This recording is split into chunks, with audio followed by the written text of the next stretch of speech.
እንደ እግዚአብሔር ፈቃድ የምንማማርበት ርዕሳችን ጊዜ ለምን በሚል ርዕስ ነው የምንማማረው። እስኪ በሉ ድገሙ፣ ሶስተኛ በሉ።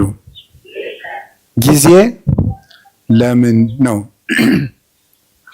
እንግዲህ ኦርቶዶክሳዊነት ወይም ኦርቶዶክሳዊ ሰው አንድ የቤተ ክርስቲያን አባት ሲናገር በትክክል የሚኖሩ ሰዎችን ካያችሁ እነርሱ ክርስቲያኖች ናቸው ብሎ ይናገራል። በትክክል የሚኖሩ ሰዎችን ካያችሁ እነርሱ ክርስቲያኖች ናቸው። ክርስቲያኖች እውነትን የሚያምኑ ናቸው። እውነት ነፃ ያወጣል። ስለዚህ ነፃ ፍጡሮች ናቸው። ነፃነትም ከእውነት ነው፣ እውነትም ነፃነት ነው። እውነትን የያዙ ሰዎች ነፃ ናቸው። ነፃ አእምሮ ያላቸው ሰዎች ደግሞ ከህሊና ዕዳ ሸክም የተለዩ ናቸው። እነሱ በትክክል ራሳቸውንም ዓለምንም መምራት መኖር ይችላሉ። እና ክርስቲያንነት ማለት በትክክል መኖር ነው። ክርስቲያንነት በትክክል መኖር ከሆነ ስለ እያንዳንዱ ነገር እንዴት እንደምናደርገው ማወቅ አለብን። ክርስቲያኖች አንድ ነገር እጃቸው ሲገባ ምን ሊያደርጉት እንደሚገባ የሚያውቁ ናቸው። ለምሳሌ ሕፃናት አንድ ነገር እጃቸው ላይ ቢገባ ምን እንደሚያደርጉት አያውቁም። በብዙ ልፋት የተገኘ ተቆፍሮ የተገኘ ወርቅ ወይም ዕንቁ ወስዳችሁ እጃቸው ላይ ብታስቀምጡ ወይ ይጫወቱበታል፣ ወይ ይወረውሩታል፣ ወይም ደግሞ ጭቃ ውስጥ ሊጥሉት ይችላሉ። ስለዚህ እንደዚያ እንዳይሆን የበሰለ ሰው ምልክቱ እጁ ላይ ያለውን ነገር ምን እንደሚያደርገው ማወቅ ነው። የተናቀውን አያከብርም፣ የከበረውንም አይንቅም ማለት ነው። መልካሙን ክፉ አይልም፣ ክፉውን መልካም አይልም። ነቢዩ ኢሳይያስ እንደነገረን አሌ ሎሙ ለለ ይብልዎ ለእኩይ ሰናየ ወለሰናይኒ እኩየ። መልካሙን ክፉ ክፉውን መልካም ለሚሉ ሰዎች ወዮላቸው ይላል። መልካሙን ክፉ ክፉውን መልካም ለሚሉ ወይም የተዋረደውን የሚያከብሩ የተከበረውን የሚያዋርዱ። ያው ሰው ህሊናው ሲንሸዋረር አጥርቶ ማየት ሳይቻለው ሲቀር የከበረው ነገር ዝቅ ብሎ ይታየዋል፣ ዝቅ ያለው ነገር ደግሞ ትልቅ ሆኖ ይታየዋል። ስለዚህ የታነቀውን እያደነቀ ድንቅ የሆነውን ደግሞ እየናቀ ከሱም እየራቀ ይቀጥላል። እና ክርስቲያኖች ለሁሉም ነገር ቁመናም እውነትም ምልከታም ሊኖረን ይገባል። አንዱ ልናውቀው ስትኖሩ ሰውነት ለኔ ምንድን ነው ማለት አለብን። ዓለም ለኔ ምንድን ናት? ለምሳሌ ለሌሎች ሰዎች ዓለም መጨረሻቸው ናት። ዓለም መጨረሻዬ ነው ብሎ ያሰበ ሰው ሁሉንም ነገር በዚህ ዓለም ኑሬ ልፍጀው የሰማዩን ማናየ ይላል። ዓለም ለኛ መሻገሪያችን ናት ብሎ ያሰበ ሰው ደግሞ ዓለምን ተጠቅሞባት ይሄዳል። ገንዘብ ለኔ ምንድን ነው ማለት አለብን። ሰው ለኔ ምንድን ነው? መቼ ሰው እንስሳ ነው ብሎ ያሰበ ሰው ለሰው ክብር ይኖረዋል ብለን ማሰብ አንችልም። እንደዚህ ያለ ሰው ደግሞ ሰው እንስሳ ነው ብሎ መነሻ ያደረገ ሰው የሰው መወለድም አይደንቀውም፣ መሞትም አይደንቀውም። ሞተ ሲባልም እንደ ቀላል ነገር ዕቃ እንደተሰበረ ያልፈዋል ማለት ነው።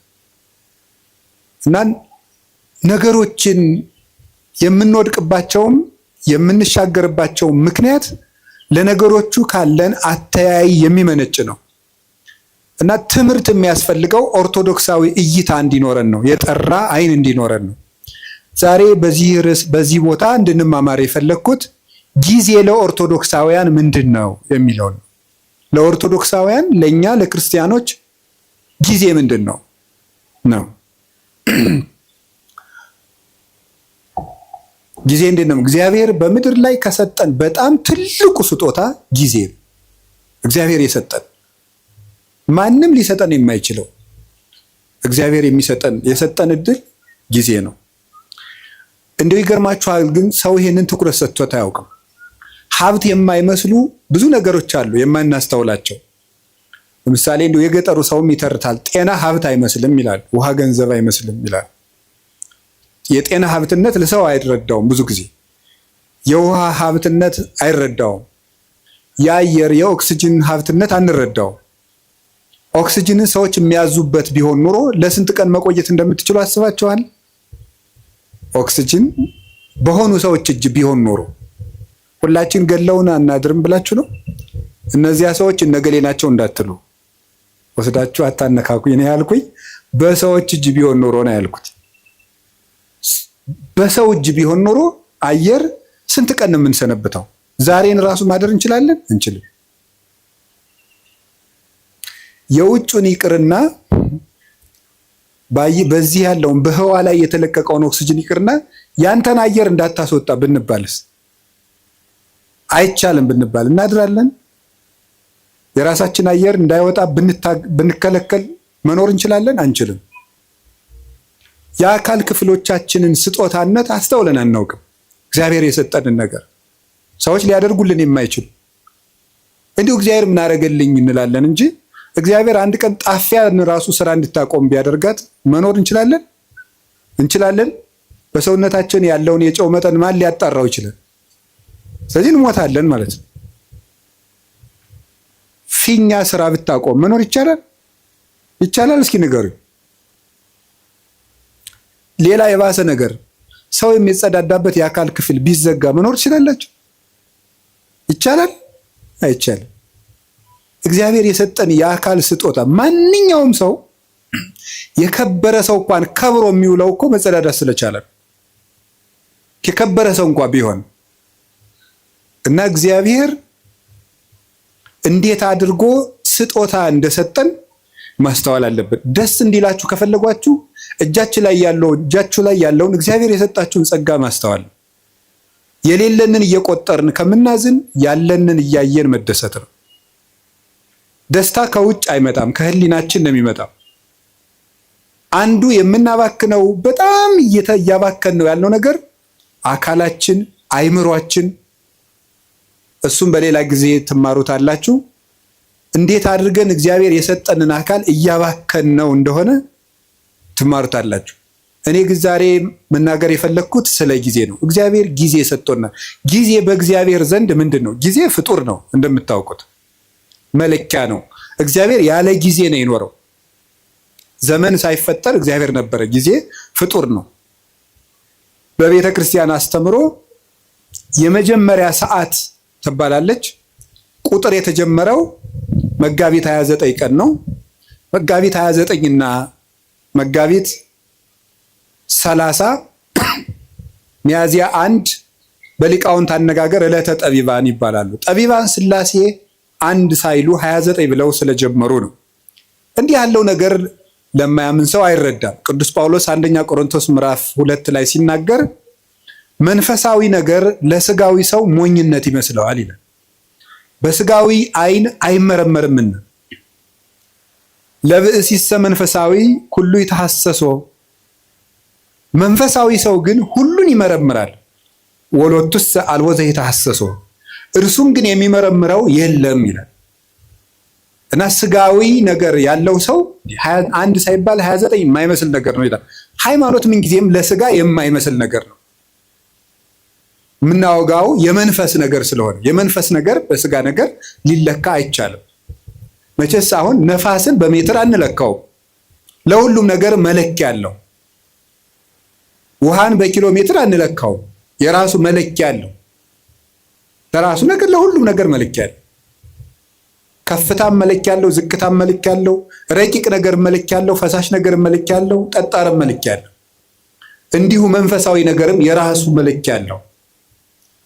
ውሃውን በሜትር ጤፉን ደግሞ በሊትር መቼስ ልለካው አይባል፣ መለኪያ አለው። የነፍስም ነገር የራሱ መለኪያ የራሱ ዩኒት ስታንዳርድ አለው። ስለዚህ የነፍስን ነገር የምንረዳው እግዚአብሔርን በመፍራት ነው። እግዚአብሔር ጊዜን ሳይፈጥር ነበረ፣ ጊዜን ፈጠረ። የመጀመሪያዋ ሰዓት መጋቢት 29 ቀን ፈጠረ። ጊዜ በጊዜ ምን እንደተደረገ አስተውሉ። በጊዜ ከተደረጉ ነገሮች አንዱ እግዚአብሔር በጊዜ ይሄንን ዓለም ፈጥሮታል። ይሄንን ዓለም ፈጠረ። 7 ዕለታትን ፈጠረና አቆመ። 7 ዕለታት በዕብራውያን 7 ቁጥር ፍጹም ነው ብያችሁ ነበረ። እስመ ሁልቆ ሳብዕ በሀበ ዕብራውያን ፍጹም ውእቱ፣ በዕብራውያን በእስራኤል 7 ቁጥር ፍጹም ነው ይላል እግዚአብሔር። ስለዚህ ምን አደረገ? 7 ዕለታት ብቻ ፈጠረ። ለምንድን ነው እግዚአብሔር 7 ዕለት ብቻ የፈጠረው ስትሉ 7ቱ ቀኖች ፍጹም ናቸው ለማለት ነው። 7 ብቻ። ለምን 8 ቀን አይፈጥርም እግዚአብሔር? ወይስ ዝቅ ብሎ 6 ቀን ቢያደርገው ምን አለ? የዓመቱን መለኪያ 7 ቀን ያደርገው ለምን ይመስላችኋል? 7ቱም ዕለታት ፍጹም ናቸው ይላል። እንዲያውም ልንገራቸው፣ የዚህ ዓለም ዋና ምሰሶዎች 7 ዕለታት ናቸው። በመጽሐፈ ምሳሌ ምዕራፍ 9 ከቁጥር 1 ጀምሮ እንዲህ ይላል፣ ጥበብ ሐነጸት ቤተ ወአቀመት ላቲ 7 አዕማደ። ጥበብ ቤቷን ሰራች 7 ምሰሶዎችንም አቆመች ይላል። ጥበብ ቤቷን ሰራች። ጥበብ የተባለ እግዚአብሔር ወልድ ነው። መንፈሳዊ ትርጉም አለው። የዛሬው ዓላማችን ግን እሱ አይደለም። ጥበብ ወልድ ይችን ዓለም ፈጠረች፣ 7 ምሰሶ አቆመች ማለት 7 ዕለታትን ፈጠረች ማለት ነው። 7ቱ ዕለታት ለምንድን ነው ምሰሶ የተባሉ ሲባል ምሰሶ ቤቱን እንደሚያጸናው በዚህ ዓለም የሚኖር ነገር ሁሉ ጸንቶ የሚኖረው በ7ቱ ዕለታት በሚሰራ ስራ ነው ማለት ነው። ምሰሶው ሲፈርስ ወይም ምሰሶ ቢነቀል ቤቱ እንደሚናድ ሁሉ የሰው ልጅ ሕይወቱ የሚናደው ወይም የሚፈርሰው በ7ቱ ቀናት በሚሰራቸው ስራዎች ናቸው። 7 ቀን የምንሰራው ስራ ወይ ሕይወታችንን ያፈርሳል ወይ ሕይወታችንን ይሰራል። ምሰሶዎቹ በትክክል የቆሙለት ቤት እንደማይፈርሰው 7ቱን ዕለታት እንዴት መጠቀም እንደሚችል የሚያውቅ ሰው የጸና ቤት ይኖረዋል። የልብ ቤት፣ የአእምሮ ቤት፣ የስጋ ቤት፣ የነፍስ ቤት ይኖረዋል ማለት ነው። ስለዚህ ዕለታትን ከመጠቀም እንኳን እኛ እግዚአብሔር ራሱ ቀን ተጠቅሞ ነው ስራ የሰራ። ቀንን የማይጠቀም ሰው ምንም ማድረግ አይችልም። እግዚአብሔር 6 ቀን ነው ይህን ዓለም የፈጠረው። አይገርማችሁ? በ6 ቀን ዓለምን ፈጠረ። ምን ማለቱ ይመስላችኋል? ኋላ ያን 6 ቀን ደግሞ ለእኛ ሰጠን። የሰጠኋችሁ 6 ቀን እኔ ዓለምን የፈጠርኩበት ነው። እናንተ የምትቀልዱበት እሁድ 4 ባህሪያት የተፈጠሩበት ነው። መሬት፣ ውሃ፣ ነፋስ፣ እሳት፣ 4ቱ ባህሪያት፣ 7 ሰማያት፣ መላእክት፣ ብርሃን፣ 8 ፍጥረታትን ያከናወንኩበት ቀን ነው። እናንተ የምትቀልዱበት ሰኞ ይሄን የምታዩትን ጠፈር የዘረጋውበት ቀን ነው። እናንተ የምትቀልዱበት ማክሰኞ በምድር ላይ ያሉ እጽዋትን ሁሉ የፈጠርኩበት ቀን ነው። እናንተ እንደዋዛ የምትገፉት ረቡዕ በዚህ ዓለም የሚያሸበርቁ ፀሐይ፣ ጨረቃ፣ ከዋክብትን ያበራሁበት ቀን ነው። እናንተ በስንፍና የምትሸኙት ሐሙስ በባህር ውስጥ ያሉ አዞ፣ ጉማሬ፣ ሌሎችን ማሳንበሪዎችን በክንፍ የሚበሩትን በእግራቸው የሚሽከረከሩትን በክንፋቸው የሚበሩትን ሁሉ ያስገኘውበት ቀን ነው። እናንተ በዋዛ በፈዛዛ የምታሳልፉት ዓርብ በአርአያዬ በአምሳሌ ሰውን የፈጠርኩበት ቀን ነው ማለቱ ነበረ። ሰኞ፣ ማክሰኞ፣ ረቡዕ እንደዋዛ ሲያልፉ እነዚህ ትዝ ብሏቸው ቃል እነዚህ ሁሉ ዓለማት 20 ዓለም ነው ያለው። አሁን እኛ ከ20 ዓለማት የምንኖረው በአንዷ በዳረጎቷ በጫፏ በዚች ምድር ነው። እግዚአብሔር የፈጠረው 20 ዓለም። ከ20ኛው በዚች ዓለም የምናየው ነገር ሁሉ እንኳን ተመርምሮ አይዘለቅም። ሕሊና ራሱ ይደክማል ቢያስብ። እንኳንስ ሌላውን ያንን ሰው ተፈጥሮ እንኳን ብታዩት ሊገባና አይችልም። እንደዚህ ያሉ ድንቅ ነገሮች የተደረጉት በ6 ቀን። የጊዜን ጥቅም አያችሁት? በ7ኛው ቀን እግዚአብሔር አረፈ። ምን ማለት ይመስላችኋል? እግዚአብሔር 6 ቀን ሰራና አረፈ። ስራችሁ ብዙ ይሁን እረፍታችሁ ጥቂት ይሁን ማለቱ ነበር። በቁሙ ነው። ወርቅ አለው፣ መንፈሳዊ ትርጉም አለው። ስራችሁ ብዙ ይሁን እረፍታችሁ ግን ጥቂት ይሁን። ይኸውላችሁ በዚህ ዓለም ላይ ብዙ ሰዎች የሚቸገሩበት ምክንያት ደስታን ፍለጋ ነው። ደስታ ደግሞ ከመስራት የሚመጣ ነው እንጂ ከማረፍ የሚመጣ አይደለም። ሐዘን ከየት ይወለዳል ካላችሁ ከረፍት ብዛት ነው። የኃጢአት ምንጮች የሚባሉት መብል፣ መጠጥ፣ የረፍት ብዛት፣ እንቅልፍ ናቸው። ስለዚህ እረፍት የሚያበዙ ሰዎች ምንጊዜም ህይወታቸው ሐዘንተኛ ነው። የእንቅልፍ ብዛት የተቦጫጨቀ ልብስ ያስለብሳል ይላል ሰሎሞን። ድሃ ያደርግሃል ማለት ነው ብዙ የምትተኛ ከሆነ። የእንቅልፍ ብዛት መጽሐፍ ቅዱስ ነው ያለው፣ የተቦጫጨቀ ልብስ ያስለብሳል። ጊዜን ባለመጠቀማችን ምክንያት አይ ጊዜ የሰጣቸው ናያገሌ ሀብታሙ ነው ምናምን ቢባል የድንቁርና ጉዳይ ነው። በጊዜ ያለመጠቀማችን እንዴት እንደሚጎዳን ተመልከቱ። እስቲ ርዕሳችን ምንድን ነው? እስቲ በሉ ምን አላችሁ? ጊዜ ለምን? እግዚአብሔር በጊዜ ዓለምን ምን አደረገበት አልኳቸው? ፈጠረ፣ ዓለምን አጸናበት። ጊዜ ምሰሶ ነው። ጊዜ መፍጠሪያ ነው። የሌለን ነገር ማምጫ ነው። ጊዜውን የሚጠቀም ሰው የሌለ ነገር ያመጣል። እግዚአብሔር በጊዜ የሌለን ነገር አመጣ። ሰማይ አልነበረ፣ ምድር አልነበረ። የሌለንን ነገር ማምጣት ከፈለጋችሁ ጊዜያችሁን ተጠቀሙ። ጊዜ ላይ የሚቀልድ ሰው ምኞቱን ታቅፎ ይሞታል እንጂ ምንም አያመጣም። ጊዜ ነው የሌለውን ያመጣ። እግዚአብሔር በጊዜ ለክቶ የምህረት ቀጠሮ ሰጠ። በኖህ ዘመን 120 ቀን 120 ዓመት ሰጠው አለ። 100ውን ቀለዱ፣ በ20 አጠፋቸው። 20ውን ትቶ አጠፋቸው። በኖህ ዘመን የነበሩ ሰዎችን 120 ሰጣቸው። 20ው ሲቀር ንስሐ እንገባለን ሲሉ 100 ሳያልቅ ጨረሳቸው። ጊዜን ካልተጠቀምክበት ብሰጥህም አትጠቀምበት ብሎ ወሰዳቸው። ዛሬ ለምን ይመስላችኋል የምንቀሰፈው? እግዚአብሔር ጊዜ ሰጠ፣ አልተጠቀምንበትም። ስለዚህ እየቀነሰ ይወስድናል ማለት ነው። በሰጠን ጊዜ ካልተጠቀም ከእድሜያችን ቀንሶ ያነሳናል። የማያፈራለትን ዛፍ በጓሮ የሚንከባከብ ገበሬ ጅል ማን አለ? የባስ በጠፈጠፉ እየተንጠፈጠፈ ሌሎችን አዝመራዎች እንዲያጠፋቸው ነው። ይልቁን በጊዜ መቁረጥ ነው። ስለዚህ እግዚአብሔር ይቆርጣል። የማያፈራው ፍሬ የማያፈራውን ዛፍ ከሱ ይቆርጡታል ብሎ ነግሮን፣ ወይ ወዲጎ ውስጥ እሳተ ገሃነም በእሳት ያቃጥሉታል። ምን ፍሬ የማያፈራውን ቅርንጫፍ። አነውቱ ሀረገ ወይን ዘጽድቅ ወአንትሙ አይጹጩ ንበሩ በየዋነ ብክሙ። እኔ የወይን ሀረግ ነኝ፣ እናንተ ደግሞ ቅርንጫፎች ናችሁ። በእኔ ኑሩ፣ እኔም በእናንተ እኖራለሁ።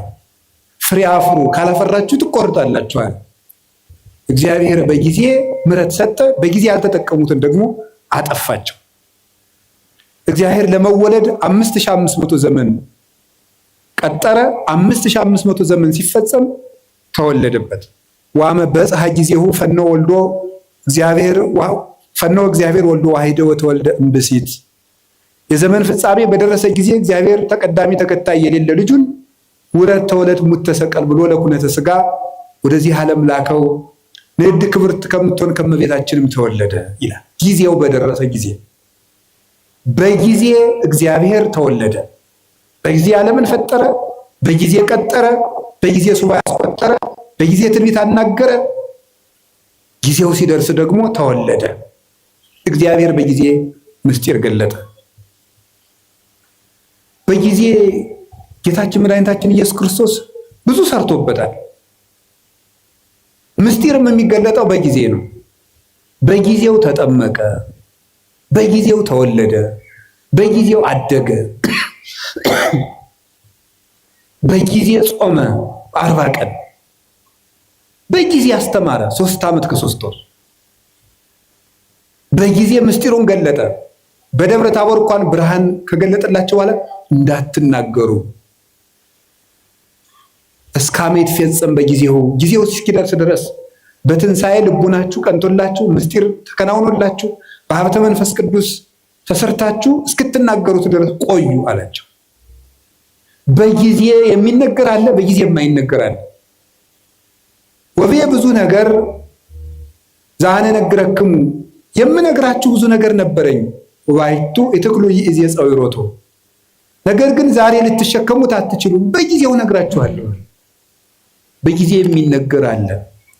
በነገራችሁ ላይ ጥበበኛ ሰው ማለት የት መናገር እንዳለበት የሚያውቅ፣ መቼ መናገር እንዳለበት የሚያውቅ፣ በማይናገርበት ጊዜ ዝም የሚል፣ በሚናገርበት ጊዜ ደግሞ ዝም የማይል፣ ጊዜ ቦታ አይቶ የሚናገር ሰው ነው ጠቢብ የሚባለው። ሁሉም በጊዜው የሚናገር።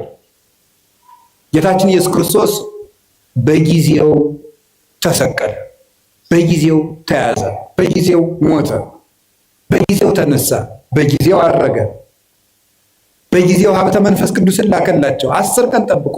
ያለ ጊዜ ጸጋም አይሰጥም።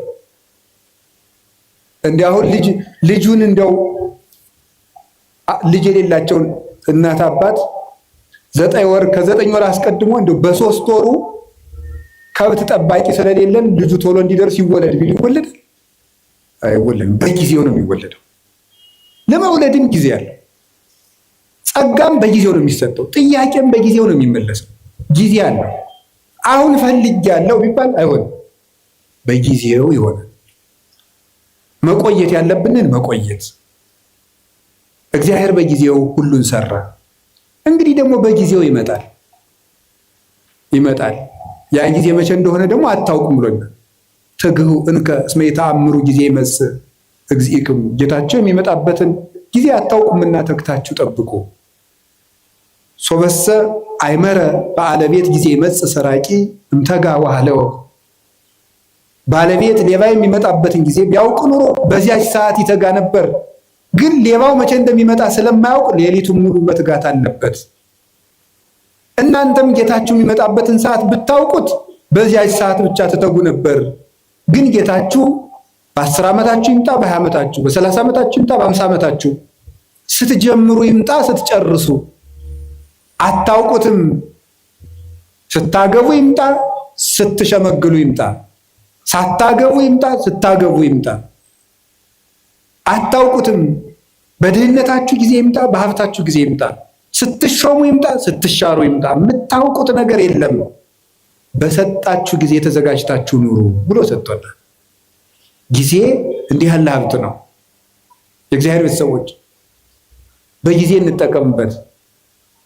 ጊዜን አባቶቻችን ብዙ ሰርተውበታል። ቅዱስ ቂርቆስ ያን ሁሉ ሰማዕትነት ሲፈጽም የስንት ዓመት ልጅ ነበር? የ3 ዓመት ልጅ ነው። ድንግል ማርያም የአምላክ እናት ስትሆን የስንት ዓመት ልጅ ነበረች? የ15 ዓመት ልጅ ነበረች። እንግዲህ እዚህ ውስጥ 50ም አለ 60ም አለ። እንደገና ደግሞ ወጣት ነኝ እያላችሁ የምትቀልዱ ገና ልጅ አይደለው እንደምትሉ ለተንኮል ሲሆን ልጅ ነኝ አትሉ። ቁራው ሲሏችሁ ልጅ ነኝ ትላላችሁ። ኃጢአት ሲሆን ልጅ ነኝ አትሉ ትላላችሁ። አረ ይሄ ልጅ ነኝ ገና ቆይ ይሄን አትስጡኝ ትላላችሁ አትሉ። ግጥም አድርጎ ለመብላት ልጅ ነኝ የሚላል አለ እንዴ? አይጣላ ድረስ አይደል? አሁን ማለት ተገኝቶ ነው። እንዲሁም ትንንሽ ነው ብዙ የሚበላ። ለማመንዘር ልጅ ነኝ የሚላል የለም። ትንሹም ትልቁም ለጽድቅ ሲሆን ልጅ ነኝ አትበል ብሏል። ሕፃን ነኝ ኢትበል እስመ ንዑስ አነ፣ እኔ ልጅ ነኝ አትበል ብሏል። ትንቢተ ኤርምያስ ምዕራፍ 1 ቁጥር 8 ላይ ለበጎ ነገር ልጅ ነኝ አትበል።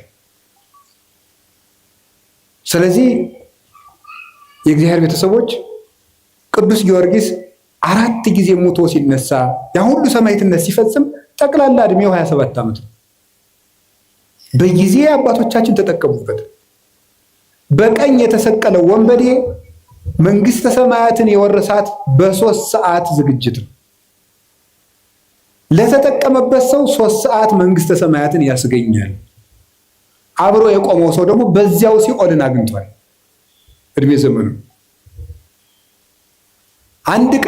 አንድ ቀን የሰማ ሰው ዘኬዎስ ተመልሶ ጊዜውን ተጠቅሞ መንግስተ ሰማያት ገብቷል። 3 ዓመት አብሮ የቆየው ይሁዳ ጊዜውን መቀለጃ ስላደረገው ከክርስቶስ መንግስት ውጭ ሆኗል። በጊዜ የሚቀልል ሰው ይሁዳ ጊዜውን እንደ ድል መጠቀም ሲገባው መተናኮያ ያደረገው ምን አደረገ መስላችሁ? ክርስቶስን እኔ እሸጠዋለሁ አለ። እሸጥና እሱ እንደለመደ በታምራቱ ያመልጣል። ከዚያ በኋላ ደግሞ እኔ መመልሼ ገንዘቤን በልቼ መምህር የብዬ ከእሱ ጋር ታርቄ እቀጥላለሁ አለ። ጊዜው ግን መሽቶ ነበር። ክርስቶስ ተያዘ። ደርሷላ። ሲሰርቅ የነበረበት ጊዜ አለቀ። በቃ አለ። እግዚአብሔር መቅረዚቱን አጠፋት። ከዚያስ ምን አደረገ ደግሞ? ጌታ ከማረጉ በፊት ሞቱ በፊት እኔ ተቀድሜ ሙቼ ሲኦል ቆየዋለሁ፣ ነፍሳትን ሲያወጣ ያወጣኛል አለ። አይ ይሁዳ አልፏል። እሱ መቼ ምን አደረገ ጌታ? የለም ይሁዳ ዛሬም አትሞትም ብሎ ግንባሩ ተፈጥፍጦ ቆይ፣ ሆዱ ተዘርግፎ ቆየ። ከዛ ምን አደረገ ጌታ ሲያረግ? አንተ ያሰቀልከው ሰው እኮ አረገ አሉት። እኔን ሳያወጣኝ ብሎ ደንግጦ እወጣለሁ ሲል ከመቃኑ ላይ ከደጃፍ ወይም ከበሩ ላይ ግንባሩ ተፈጥፍጦ ሞተ ይላል። ምን አድርጎ ስትሉኝ፣ በጊዜ ቀልዶ የእግዚአብሔር የምሕረት ጊዜው አብቅቶ በቃይ ብሎ እግዚአብሔር ታገሰው። 3 ዓመት ቻለው። አብሮት እየዋለ ሙዳየ ምጽዋቱን እየሰረቀ ማይምረ ኅቡዓት ክርስቶስ አብሮት እያለ እየሰረቀ የሚያውቀውን ጌታ እንዳላዋቂ መጥቶ አብሮት በሀከረቢ መምህር ደህና ዋልክ እያለ የልቡን በልቡ እያደረገ 3 ዓመት ቻለው። በቃኝ አለ እግዚአብሔር። ቸርነትን ላልተጠቀመበት መዓት ይታዘዝለታል። እግዚአብሔር ጊዜ የሚሰጠው ለቸርነት ነው። የተአምርኑ ከመሳይሉ ለእግዚአብሔር ኪያከ ያገርህ ሀበ ንስሐ፣ የእግዚአብሔር ቸርነቱ አንተን ወደ ንስሐ እንዲመራ አታውቅምን ይላል ቅዱስ ጳውሎስ ሮሜ ምዕራፍ 2 ላይ ሲናገር። የእግዚአብሔር ቸርነት እኮ የምሕረት ዕድል ነው፣ መጥፊያ አልነበረም። ሲራክም ይተወስክ ኃጢአተ በዲበ ኃጢአት እንዘ ትብል መሐሪ ውእቱ እግዚአብሔር። እግዚአብሔር ይቅር ባይ ነው፣ እግዚአብሔር ቸር ነው፣ እግዚአብሔር መሐሪ ነው እያልክ በኃጢአት ላይ ኃጢአትን አትጨምር ይላል። እና ጊዜ ብዙ ነገር ተሰርቶበታል። ርዕሳችን ምንድን ነው? ንገሩኝ እንጂ ጊዜ ለምን?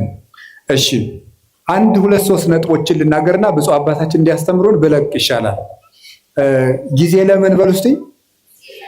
እንግዲህ እግዚአብሔር በጊዜ ፈጠረ። እስቲ በጊዜ ፈጠረ በሉ።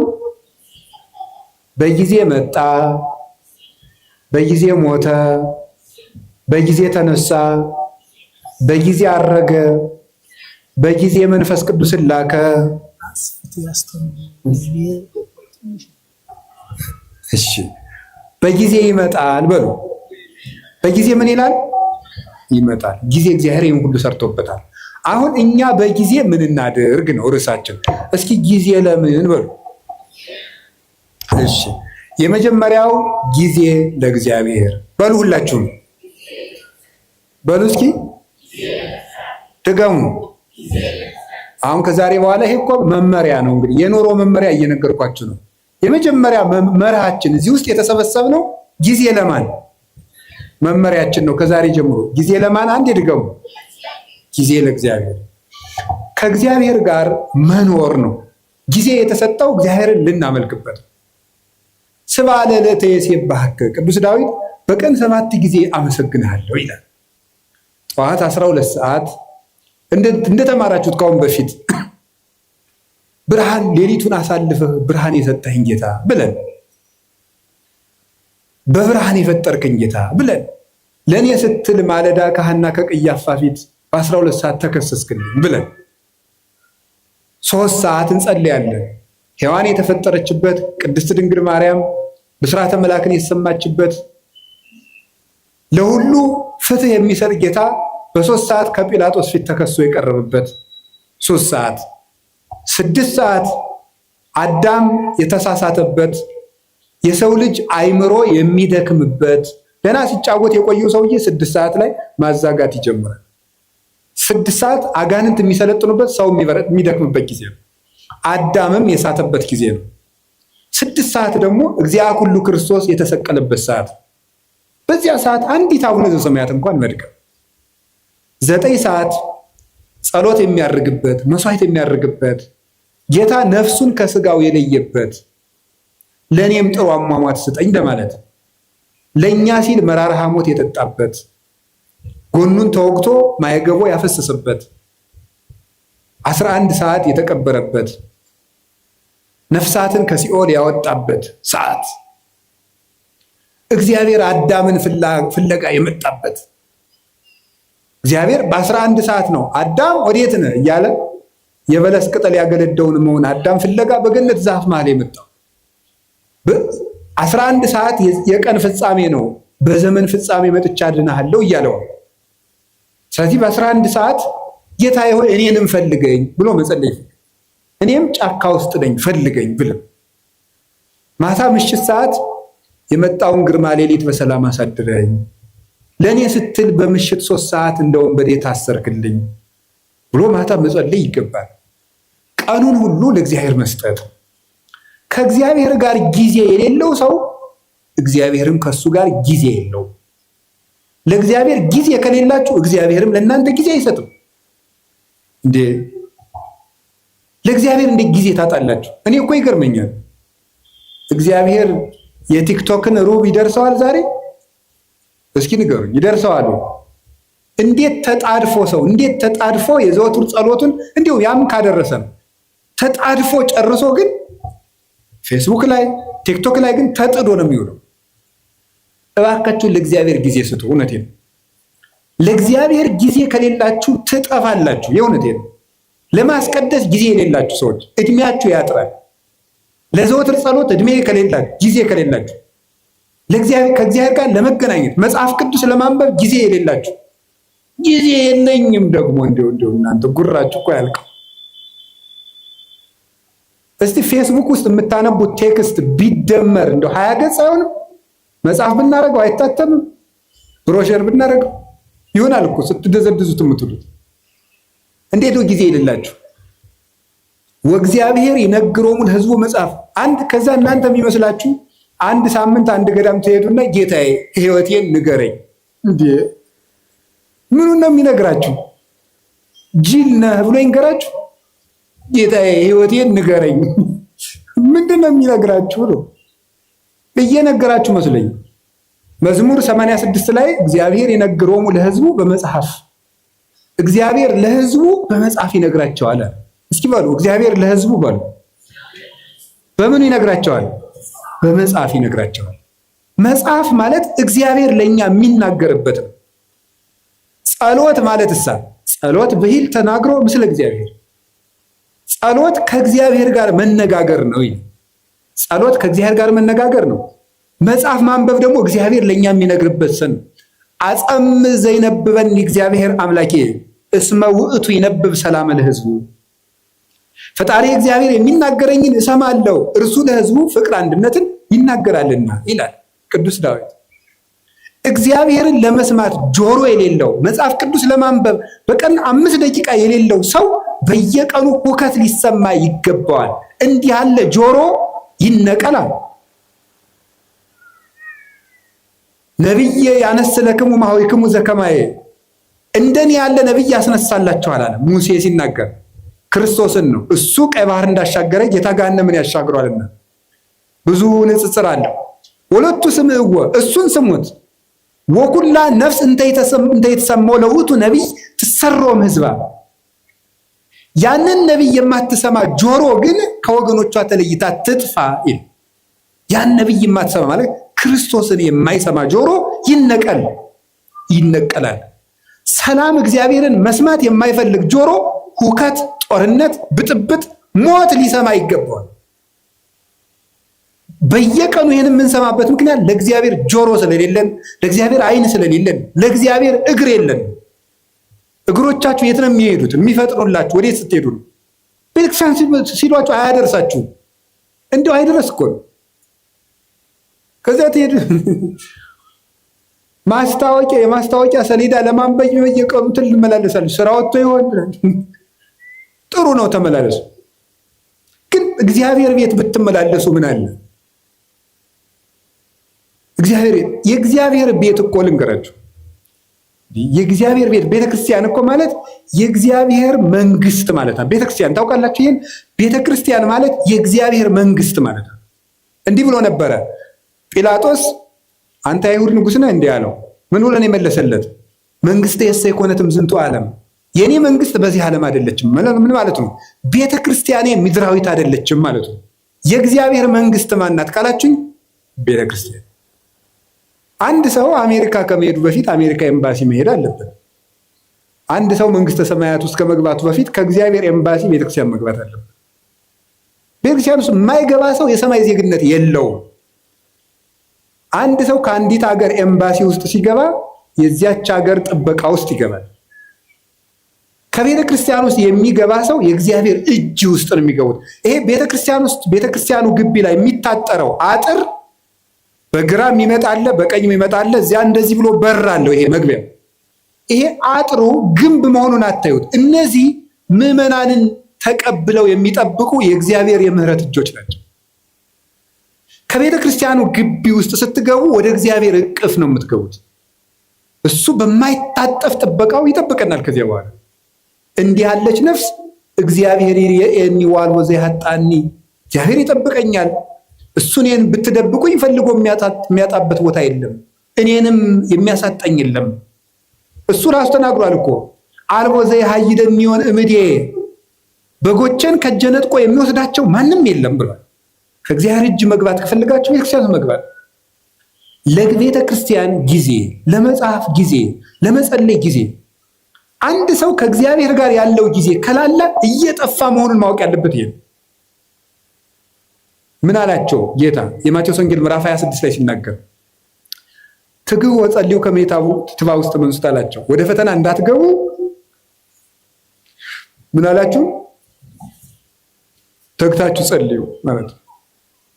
ጸሎት አቃታቸው ሐዋርያት አቃታቸው። መጥቶ ሁለት ጊዜ ሁለተኛው ላይ ማያቸው ተኝተው አገኛቸው። በሁለተኛው ያላቸውን ስሙ። ስኢንክሙኑ ተጊሃ አሐተ ሰዓተ ምስሌ አላቸው። ከኔ ጋር አንድ ሰዓት መቆየት አቃታችሁ አላቸው። እስኪ በሉ ከኔ ጋር በሉ አንድ ሰዓት መቆየት አቃታችሁ? አቃታቸው፣ ተኙ። በሶስተኛውም ተመልሶ ሲመጣ በሉ እንግዲህ ረፉ አላቸው። የሊቃውንቱ በጣም የሚገርም ትርጓሜ ይሰጡታል። በሉ እንግዲህ ረፉ፣ በሶስተኛው ረፉ አላቸው። እንተኛለን ሲሉ ክርስቶስን የሚይዙ ወታደሮች መጡና እነሱንም ያጣድፏቸው ጀመር። ከኔ ጋር አንድ ሰዓት ብትተጉ ፍጹም እረፍት ታገኛላችሁ። ከኔ ጋር አንድ ሰዓት መትጋት ካቃታችሁ ግን ሁልጊዜ ስትባክኑ ትኖራላችሁ አላቸው። ስለዚህ እንዳትፈሩ፣ ፍርሃት እንዳያሻብራችሁ፣ እንዳይበትናችሁ ከፈልጋችሁ አሁን ከኔ ጋር በጸሎት ቆዩ አላቸው። ቅዱሳን ሐዋርያትን አቃታቸው። ከሱ ጋር መትጋት ስላቃታቸው ቀን ከሱ ጋር መዋልም ሳይሆንላቸው ቀረ። ጥለውት ተበተኑ። ከክርስቶስ ጋር ያላደረ ከክርስቶስ ጋር አይውልም፣ ከክርስቶስ ጋር ያልዋለም ከክርስቶስ ጋር አያድርም። ስለዚህ እግዚአብሔር ቤተሰቦች ቀኑን ሙሉ ቅዱሳን ሐዋርያት ከጌታ ጋር አንድ ሰዓት ተግተው ቢሆን ኑሮ ቀኑ ሁሉ መስቀሉን ትተው ሲራወጡ አይውሉም ነበረ። ቀኑን ሙሉ በሰላም መዋል ከፈለጋችሁ፣ ያለ ሁከት መዋል ከፈለጋችሁ፣ የሚያባረራችሁ ሳይኖር መዋል ከፈለጋችሁ ከክርስቶስ ጋር አንድ ሰዓት ቆዩ። ለእግዚአብሔር ጊዜ ይኖራል። ከቃሉ ጋር ናችሁ? ከቃሉ ጋር ናችሁ? እስቲ እንደው ማታ ማታ ስተኙ እግዚአብሔር የሚባል የሆነ አካል ትዝ ብሎት የሚያውቅ ሰው አለ ብሏቸው ያውቃል? እግዚአብሔር ቁጭ ብሎ ወይም ቁሞም በሉት ብቻ በእናንተ ሕሊና በምትስሉት እግዚአብሔር ትዝ ብሏቸው ያውቃል? አይ እናንተ ብፁዓን ናችሁ ማለት ነው። እግዚአብሔር ትዝ የሚለው ሰው የታደለ ነው። ለእግዚአብሔር የምናስብበትም ጊዜ፣ የምንጸልይበት ጊዜ፣ የምናነብበት ጊዜ፣ የምናስቀድስበት ጊዜና ከእግዚአብሔር ጋር የምንኖርበት ጊዜ ይኖራል። ጊዜን ለእግዚአብሔር በሉ እስኪ። ጊዜ ለማን? እግዚአብሔር። እኛ ለሱ ጊዜ ስንሰጠው እሱ ደግሞ ለእኛ ምን ይሰጠናል? ጊዜ ይሰጠናል። ያለ ጊዜያችን እንዳንሞት የማደጊያ የመለወጫ ጊዜ ይሰጠናል። እግዚአብሔር እንዲሰጠን ይህን ማድረግ አለብን። አላችሁ? እግዚአብሔር ከሁላችን ጋር ይሁን። ሁለተኛ ጊዜ ለምን በሉ እስኪ በሉ እንጂ። እሺ ጊዜ ለቤተሰብ በሉ ሁላችሁ። ጊዜ ለማን? ለቤተሰብ። ቤተሰብ ክርስቲያንነት ወይም ኦርቶዶክሳዊነት ህብረታዊነት ነው፣ አንድነት ነው ክርስቲያንነት ማለት። ለቤተሰቡ ጊዜ የሌለው ሰው ቅዱስ ጳውሎስ አንደኛ ጢሞቴዎስ ምዕራፍ 5 ላይ እንደነገረን ለቤተሰቡ የማያስብ ሰው ሃይማኖቱን ከካደ ሰው የባሰ ነው ይላል። ለቤተሰቡ ጊዜ የሌለው፣ ጊዜ ሊኖራቸው ይገባል። ለምንወደው ሰው የምንሰጠው ብቸኛው ስጦታ ምን እንደሆነ ታውቃላችሁ? ምንድን ነው? ጊዜ። ጌታችን ኢየሱስ ክርስቶስ ለሚወዳቸው ሰዎች ጊዜ በመስጠት ነበር ፍቅሩን የሚገልጥላቸው። ምቹ ጊዜ ለብቻቸው ይሰጣቸው ነበር። ለቤተሰብ ጊዜ ሊኖር ሰው ባል ለሚስቱ ጊዜ ሊኖር ይገባል። ሚስት ለባል ጊዜ ሊኖር ይገባል። ለልጆች ጊዜ ሊኖራቸው ይገባል። ጊዜ እዚያ ውስጥ ጊዜ ከሌላችሁ እንደ ነፍሰ ገዳይ ናቸው። ለቤተሰብ ጊዜ የሌለው ሰው፣ ለእናቱ ጊዜ የሌለው፣ ለአባቱ ጊዜ የሌለው፣ ለዘመዶቹ ጊዜ የሌለው፣ አውቁ ጊዜ የለም። ለማንም ጊዜ አይሰጥም ሰው። ውላችሁም ገብታችሁ እንደ ዝንጀሮ ስልካችሁን ይዛችሁ ቁጭ። ዝንጀሮ ነው ይሄ። በቆሎ ይዝና አንዳንድ በቆሎ ይዞ ያምጉችላል። በቃ ግጦ ሲጨርስ በቃ እንደዚህ ነው። ጊዜ ክርስቶስ እንዴት ለቤተሰቦቹ ጊዜ እንደሚሰጥ ተመልከቱት። የማቴዎስ ወንጌል ምዕራፍ 13 ላይ ህዝቡን ሁሉ አብልቶ ሸኘ። አብልቶ ከሸኘ በኋላ የራሱ ቤተሰቦች ደግሞ አሉት። እነማን ናቸው? ሐዋርያት። እነሱን ከሸኘ በኋላ ቤት ገብቶ ደግሞ ለነሱ ጊዜ ሰጣቸው። ተርጉምልን የቅድሙን አሉት። ተረጉምላቸው። ዘሩ እንዲህ ነው፣ በመንገድ ላይ የወደቀው እንደዚህ ነው፣ ቶሎ የደረቀው ዘር ይሄ ነው፣ ፈጥነው የሚሰሙ ናቸው። ይሄ በመንገድ ላይ የወደቀው ዘርና ወፍ የለቀመው ደግሞ ቃለ እግዚአብሔር እየሰማ ወዲያው የሚረሳው ነው። ይሄ ወዲያው በቅሎ ወዲያው ደግሞ የደረቀው ይሄ ወዲያው ሰምቶ በስሜት የሚጠፋው ነው። በቅሎ እሾህ ያሰረው ደግሞ እሾህ አንቆ ያስቀረው ዘር ደግሞ ሰምቶ ጽድቅ ሰራለው ስል የሀብት ፍቅርና የዓለም ፍቅር ያሰረው ሰው ነው። በመልካም ዘር ላይ መሬት ላይ የወደቀው ደግሞ ይሄ በመልካም ልብ ላይ የወደቀው ቃለ እግዚአብሔር ነው አለና ለቤተሰቦቹ ጊዜ ሰጣቸው። ክርስቶስ ለ5000 ህዝብም ጊዜ ሰጠ፣ ለቤተሰቦቹም ጊዜ ሰጠ። ስራ ይበዛብኛል ስብሰባውዬ ነው የሚባል ያ አይሰራም። ክርስቶስም ስብሰባ ውሎ ለቤተሰቦቹ ጊዜ ይሰጥ ነበር። ብቻቸውን ማውራት ለሚፈልጉ ጊዜ ይሰጣቸው ነበረ ጌታችን ኢየሱስ ክርስቶስ። ዮሐንስ ወንጌል ምዕራፍ 4 ላይ ያቺ ውሃ ቀጅ ሴት ጊዜ ያስፈልጋት ነበር። ጌታ ምንድን ያደርጋት? ጊዜ ሰጣት። ለዚያው ምቹ ጊዜ። ከሰው መሃል ብታወራ የምታፍርበት ገመና ስለነበራት በስልት ሐዋርያት በራባቸው ሰዓት፣ እሷም ደግሞ ውሃ ለመቅዳት በምትመጣበት ሰዓት ሐዋርያትን ሂዱና ምሳ ገዝታችሁ ከተማ ኑ አለ። እሷ ደግሞ የምትመጣው ያው ስታገባ ቶሎ ቶሎ ስለሚሞትባት ይቺ ነፍሰ ገዳይ የተባለች ሴቶች ውሃ ሲቀዱ ስለሚሰድቧት በእስራኤል ውሃ ቀዳዱ እንደኛ ስለሆነ ሴቶች ሁሉ ውሃ ቀድተው ቤታቸው ቁጭ ሲሉ በቀትር እሷ ልትቀዳ ሄደች። በምቹ ሰዓት ክርስቶስ ጊዜ ሰጣት። በቀትር ሰዓት ወጓን ሁሉ አዳመጣት። በደንብ አድርጎ ነው ያዳመጣት። እንዲሁ እኮ ይገርማል። እናንተ አሁን በቀትር ሰዓት ፀሐይ እየመታችሁ እንኳን ክርስቶስ ያለ አምላክ እንዲሁ ትልቅ ሰው ቢሆኑ ታዳምጣላችሁ። ጌታ ምቹ ጊዜ ሰጥቶ አዳመጣት። ስለዚህ ጊዜ ስለሰጣት እሷም ልቧን ለሱ ሰጠችው። ጊዜ መስጠት ጌታችን ኢየሱስ ክርስቶስ ለብዙዎቹ ነበር ጊዜ። ትልቅ ሰው ነኝ አይል፣ አምላክ ነኝ አይል፣ ለሁሉ ሰው ቁሞ የመቆየት እድል ይሰጣቸው ነበር።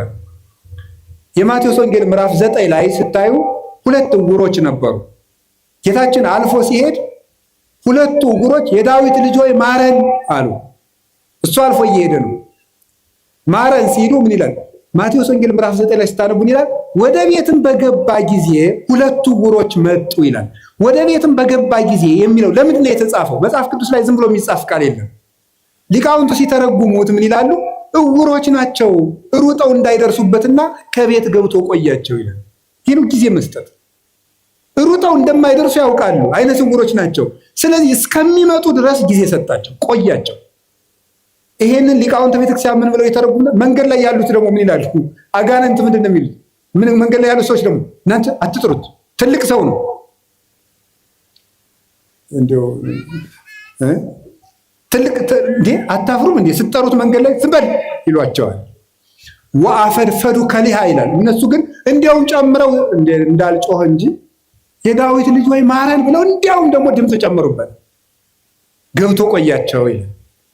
ሊቃውንቱ ምን ብለው ይተረጉሙታል? ክርስቶስ ለእነዚህ ዕውሮች ሩጠው የሚደርሱበት አዝግማው እስኪደርሱ ድረስ ከቤት ገብቶ ቆያቸው። ምን ይላሉ? ዕውሮች የሚባሉት የክርስቶስን ብርሃን ማየት ያልቻለች ዕውር ነፍስ ናት። ዕውር ነፍስ የጌታን ብርሃን ለማየት ያልበቃች በድንቁርና በኃጢአት ውስጥ ያለች ነፍስ ናት። የዳዊት ልጅ ወይ ማረኝ የምትለው ጸሎቷ ነው። እግዚኦ መሐረነ ክርስቶስ የምትለው ዝም በል አትጩህ የሚሉት ደግሞ አጋንንት ናቸው። ጸሎት አቋርጥ የሚሉት ናቸው። ተኛ፣ ዝም ብለህ ተኛ እንዳትጮህ የሚሉት ናቸው። ክርስቶስ ግን እነዚያን ዕውሮች ቁሞ ቆያቸው ማለት እሱን ለማየት እስከምትበቃ ድረስ በኃጢአትም በድንቁርናም የታወረችውን ነፍስ ክርስቶስ ይቆያታል። እቤት ገብቶ ይቆያታል አዝግማ እስከምትደርስ ድረስ። ሁላችንም ቆይቶን ነው እንጂ ገና ዕውሮች ነን በእውነቱ ማለት በጊዜ ሰጥቶን እቤት ገብቶ ቆይቶን ነው አሁንም ቢሆን የመጣ ነው። ክርስቶስ እንደ ፍጥነቱ ጥሎን ቢሄድ ድሮ ማንም እዚህ መድረስ አይችልም ነበር። እዚህ መግባት አንችልም። ቤቱ ውስጥ መግባትም አይፈቀድልም ነበር። ማን ይዘልቀዋል? እሱን ተጽዕነ ላዕለ ኪሩቤል ወሰረረ በክንፈ ንፋስ። ሕሊና መላእክት እንኳን የማይደርስበትን ጌታ እኛ ግን በቅዱስ ሥጋው በክቡር ደሙ እንድንዋሃደው የፈቀደልን እሱ ቆሞ ስለቆየን። ጌታችን ላልደረሱት እስኪደርሱ ጊዜ ይሰጣል። እናንተ ጊዜ ትሰጣላችሁ? ቶሎ አልገባው ላለ ሰው ጊዜ ትሰጣላችሁ? አንተ ደደብ እስከ መቼ ድረስ ነው ከአንተ ጋር የምኖረው አትሉ? ጊዜ ትሰጣላችሁ? ቁማችሁ ትቆይታላችሁ? ሰው እስኪስተካከል፣ ጠባዩ የከፋ ሰው እስኪስተካከል ትቆያላችሁ? ወዲያው ነው። ማንም ማንን አይቆይም። አሁን ጥሎ መሮጥ ነው በቃ። እና ቆዩት እስቲ፣ ሁሉንም ሰው ቆዩት፣ ይስተካከላል። ከቆየ ነው። በጊዜ የማይስተካከል ዲያብሎስ ብቻ ነው። ሰው ይስተካከላል።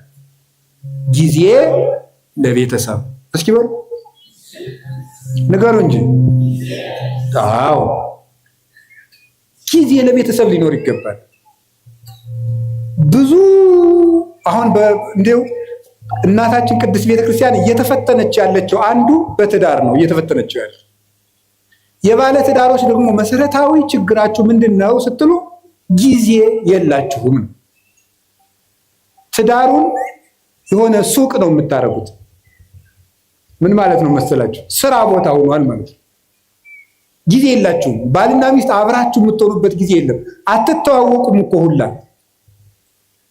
ጊዜ ያልሰጣችሁት ሰው ይኸውላችሁ፣ በሰነፍ አዝመራ አለፍኩ አረም በቅሎበትም አየሁት አለ ሰሎሞን።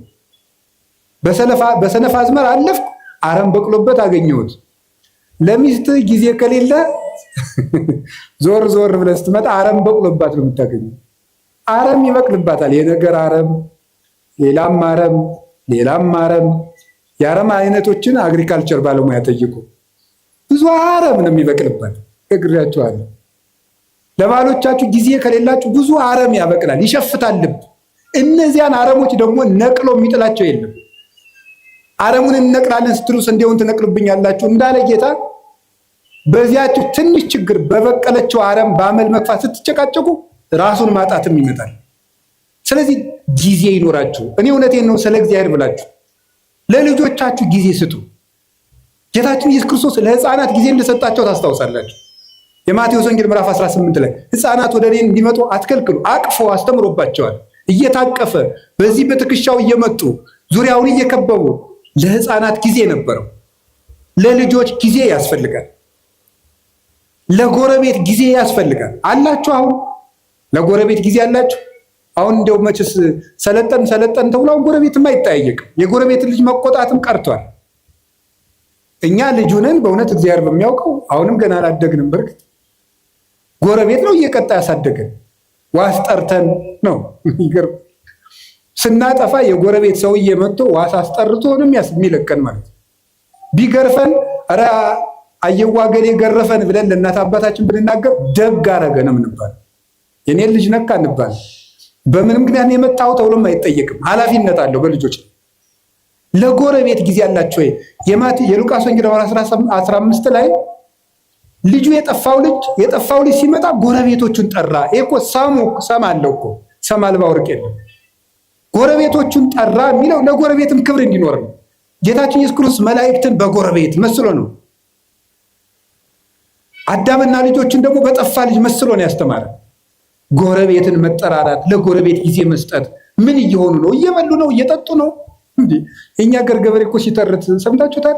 አታጣልፈኝ አለች ጉንጫቸር ይላል። እዚያ ማዶ ቤት ሲቃጠላሉ ውሃ ውስጡና አታጣልፈኝ አለች አሉ። አንቺ ውሃ ውስጥ አይደል ያለሽ እንዴ? እሳቱ የት ያገኝሻል ሲሏት አሉ። እሳቱ አልጠፋ ቃል እየቀዱ ውሃውን ሲወስዱ ውሃው ሲያልቅ እኔንስ ወስደው መጨመራቸው ይቀራል። ምን ማለት መሰላችሁ? የነፍሱ ቢቀር ድሃ ጦም ማደሩን ካላያችሁት ችግር ነው። የነፍሱም ይቅር የተጎዳ ሰው በግ ከደነበረ የሰው ልጅ ከመረረ አይመለስም ተብሎ ከመረረው ድሃም ቢሆን ሰብሮ ይበላል። ዘግቼ እበላለሁ ስትል ስለዚህ ጎረቤት ምንድን ነው የሚሰራ? እርቦታል፣ ጠምቶታል፣ ተጣልተዋል፣ ፍቅር ናቸው፣ ታማዋል፣ አርጅተዋል፣ ጧሪ ያላቸው ለጎረቤት ጊዜ ሊሰጠው ይገባል። ጊዜ ለቤተሰብ ስጡ። ያላደመጣችሁት አንደበት ሸፍቶ ታገኙታላችሁ። ጆሮ መስጠት ይገባል። ከቃሉ ጋር ናችሁ። እግዚአብሔር ከሁላችን ጋር ይሁን። ጊዜ ለምን አላችሁኝ? በሉ ነገር እንጂ። እስኪ አንድ ጥያቄ ልጠይቃችሁ። ከሰውነታችን አካል ውስጥ አንዱ ጊዜ ባይሰጥ ምን ይሆናል? እስኪ ለምሳሌ ልብ፣ እስቲ ቆይ ትንሽ አረፍ ልበል ብትል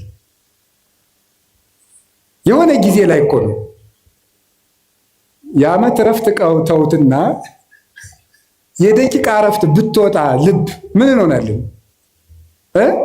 ቤተሰብ እኮ ናቸው እነዚህ። ታውቃላችሁ አይደለም? እነዚህ እኮ ቤተሰብ ናቸው። ልብ ደም መርጨት ካቋመች ሳምባ ምን ቁም ነገር አለው? ኦክሲጅን አንድ አቅማዳ ኦክሲጅን ቢሰበስብ ምንም ጥቅም የለው። ደምን ለማጣራት ነው የሚጠቅመው። ብታውቁ ምን ይሆናል? ሳምባ እስቲ ቆይ ትንሽ አረፍ ልበል ቢልስ? ቤተሰብ እኮ ናቸው እነዚህ። ሳምባም ልብም ሁሉም ጊዜ አላቸው። አንዱ ለአንዱ የሚሰራውን ጊዜ ያውቃል። አንዱም ሳምባ ለልብ ጊዜ ይሰጠዋል፣ ጊዜም ለላባ ጊዜ ይሰጠዋል፣ ቦሳ ይሰጠዋል። አንዱ አጣርቶ ይጥልቃል፣ አንዱ ያበለጽጋል።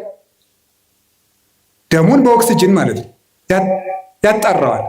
እንዲሁ ነው። ተጋግዘው እኮ ነው ቤተሰቡ በሰላም የሚኖር። ይሄ እኮ ሰውነታችን ቤተሰብ ነው። አታውቁም? ቤተሰብ እኮ ነው። እዚህ ውስጥ የሚራወጥ ስንት ስራ ነው ያለው። አሁን እግራችን እሾህ ቢወጋው ምንድን ነው የሚያደርጉ? እኔ ጠይቄ ነው ሐኪም አላውቅም። ሐኪሞች እንደነገሩኝ ከሆነ ግን ብሳሳትም ስህተቱ የሐኪሞች ነው ስላልተማርኩት ማለት ነው። ሐኪሞች እንደነገሩኝ ሜሴጅ ትራንስሚተርስ አሉ። ሴል የሚባል ሰራዊት አለ እና እግርህን እሾህ ቢወጋ በዚህ ግዛት በኩል ችግር ደርሶበታል ብለው ተራውጠው ለጭንቅላት የሚነግሩ ሴሎች አሉ። እነዚያ ሁሉ ቤተሰብ ናቸው። ተባብረው ነው የሚኖሩት። የውስጥ ደዌ ስፔሻሊስት ጠይቁ። እንደ ውስጥ እኔ የውጭን ራሱ ልንገራችሁ። የውጭን ራሱ አሁን እኔ ቢያመኝ ምን ያደርጋል መስላችሁ? ጭንቅላቴ አሁን ይችን ጣቴን ቢያመኝ ጭንቅላቴ ጣቴን እኮ አመማት ይላል፣ ልሂድ ይላል። እግር ደግሞ ይሄዳል መድኃኒት ወዳለበት ይሄድና አፍ ምን ያደርጋል? አሞኛል ምንክን ጣቴን መቼ ሰኞ ጀምሮ ይላል። ጆሮ ደግሞ ምን ይላል? ጠዋት አንድ ማታ አንድ ውሰድ የሚለውን ይሰማል። ከዛ እጅም እንደሚያደርገው መድኃኒቱን ይቀበላል። እጅ መድኃኒቱን ይቀበላል። ከዛ ምን ያደርጋል? አይን ያያል። ክኒን ዋጥቁ ስል ጠጠሩን አብሬ እንዳሉተው ያያል። አይን ጉሮሮ ይውጣል። እዛ ወዲያ በምን እንደሚፈጭ ሐኪም እንጠይቃለን። እንዴት እንደሆነ እዚያ እንጠይቃለን። ተባብረው ሰውየውን አቁመው የሚያውሉት እነማን ናቸው? ቤተሰብ በሉ እንጂ ቤተሰብ አቁመው ያውለዋል ይህን ሁሉ። ስለዚህ ለቤተሰቦቻችሁ ጊዜ ሊኖራችሁ ይገባል። ውላችሁ ስትገቡ ስልካችሁን ጥርቅምቅም አድርጋችሁ ልጆቻችሁ ጋር ዝም ብላችሁ አውሩ። ሚስቶቻችሁ ባሎቻችሁ ጋር አውሩ። ቁጭ ብላችሁ ማውራት አለባችሁ። ወሬው ቢረባም ባይረባም እንደው የእሷን የማይረባ ወሬ ከምሰማ ትንሽ መረጃዎችን ባዳምጥ መረጃውን ሰምተ ነው እንጂ ሊቅምቶ ነው። እንደው ሳይንቲስት አሁን የኢትዮጵያ ሕዝብ የጦርነት መረጃ ከሰማ ስንት ዓመቱ? አንድ ሰላም ጠብ አላደረጋችሁ። እናንተ ሰምታችሁ የምታመጡት ጠብ የሚል ነገር የለም። እዚህ ውስጥ የታፈኑ ድምፆችን ስሙ። ቤት ውስጥ ነግሬያቸዋለሁ። ድመትን በማዳበሪያ በከረጢት ቋጥራችሁ ዝም ብትሏት ትሟጭራለች። ካልወጣች አታርፍም፣ ትሟጭራለች። ሐሳብ ካልተደመጠ ይሟጭራል፣ ከውስጥ ይረብሻል ማለት። ሰው መናገር ይፈልጋል። አሁን ይገርማል እኮ ሰው አሁን የሚፈልገው ማውራት ነው። እንደውም አሁን ንስሐ አባቶች ሁሉ የተቸገርነው ሰውን ቤት የሚሰማው ስላጣ የዓመቱን እኛ ላይ ስለሚናገር የዓመቱን ይመጣና እኛ ላይ የ10 ዓመቱን የ40 ዓመቱን እቤት አይሰማውማ። እቤት ባሏ አይሰማትም፣ እኛ ላይ መጣ የ40 ዓመት ወሬ እንዴ! ፍዳ እኮ ነው።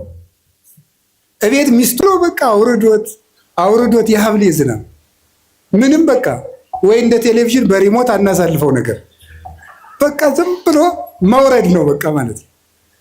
ይሄ ሁሉ ችግር የመጣው ምንድን ነው ስትበሉ ቤተሰብ። እስቲ ጊዜ ለቤተሰብ በሉ። ጊዜ ለማን? እኔ ስለ እግዚአብሔር ብላችሁ ለቤተሰብ ጊዜ ስጡ። እግዚአብሔር ጊዜ እንድንሰጥ ይፍቀድልን። ሶስተኛው የምነግራችሁ ጊዜ ለማዳመጥ እስኪ በሉ።